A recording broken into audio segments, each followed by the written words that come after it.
One of the things that's quite interesting about the Gulag camps, and this is something that's very relevant to understanding in modern Russia, is that ordinary criminals were put into the camps, and so were political prisoners. But the ordinary criminals, and so those would be rapists and murderers, let's say, as well as thieves who were engaged in theft as an occupation, those were regarded by the Soviets as socially friendly elements. And the reason for that was that they assumed that the reason that these people had turned to crime was because of the oppressive nature of the previous czarist/capitalist system, and that the only reason that these criminals existed was because they had been oppressed.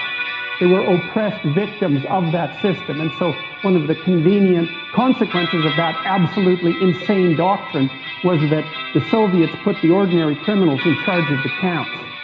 And these were very, very seriously bad people. And so you can imagine the way that they treated the political prisoners, who were regarded as socially hostile elements, sometimes because of their own hypothetically traitorous acts, but more often merely as a consequence of their racial or ethnic identity, or the fact that they were related by birth to, say, people who had been successful under the previous system, so who had any association with nobility or any association with what were known as the kulaks, who were the only successful class of former peasants in the Soviet Union, because they were regarded as privileged.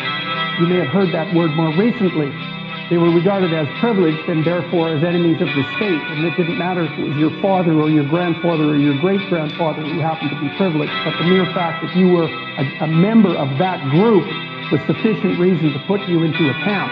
And we're talking hundreds of thousands or perhaps millions of people who underwent that fate. And so the idea in the Soviet Union was, just because you were the member of a class, even as a consequence of your familial association, you were immediately sufficiently guilty to be put into a camp and punished. And the terms for the camps were often 10 years, 15 years long. And if you were very fortunate, you got to have 2 or 3 of those.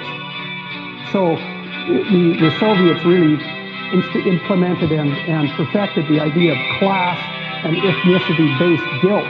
And it's a very bad road to walk down, and it's something that we're very much engaged in at the moment, because there's discussion everywhere in North America now about the idea of, well, race-predicated guilt, for example, and ethnic-predicated guilt. It's a very bad idea to classify an entire group of people as guilty of anything based on their group membership. So these sorts of things are things we haven't yet learned, and certainly should have.